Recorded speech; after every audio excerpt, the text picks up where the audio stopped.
Sacramento City leaders finalized a plan to close the city's $66 million budget deficit.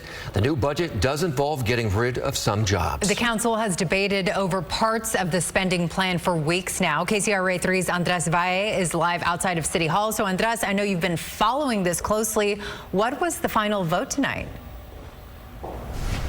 Yeah, so Andrea Curtis, we're talking a 7-2 vote where council approved this budget. Now, the two people who did not vote to approve this, they said no, was Lisa Kaplan and, of course, council member Mai Vang as well. But before they approved the budget tonight, they heard from dozens of people hoping that they would change their minds.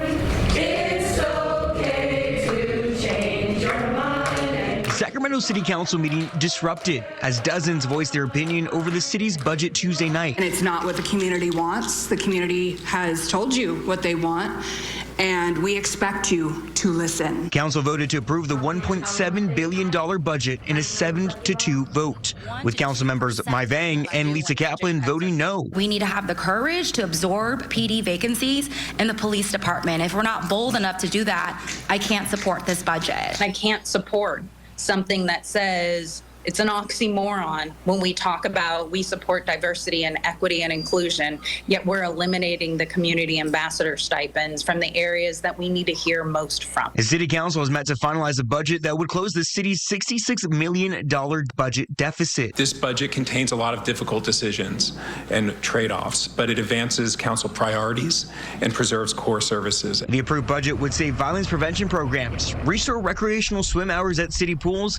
and keep park maintenance positions, as well as save unfilled positions for the police and fire departments, but would increase fees, parking rates, and cut jobs in different departments. This was a difficult budget. We closed a large budget gap. Council had to make a lot of difficult decisions, but we made real progress in addressing our structural deficit. But during public comment, many residents urged the council to think carefully about what will be lost. It's really sketchy that they have hundreds of positions that are unfilled. That's just their piggy bank? That's their overtime account? So when we say we're balancing the budget, we're actually balancing the budget on the backs of our community members. The Office of Public Safety and Accountability, the one mechanism that has some form of power for police accountability in this entire city infrastructure other than the city manager's department, is being cut by a quarter of its staff.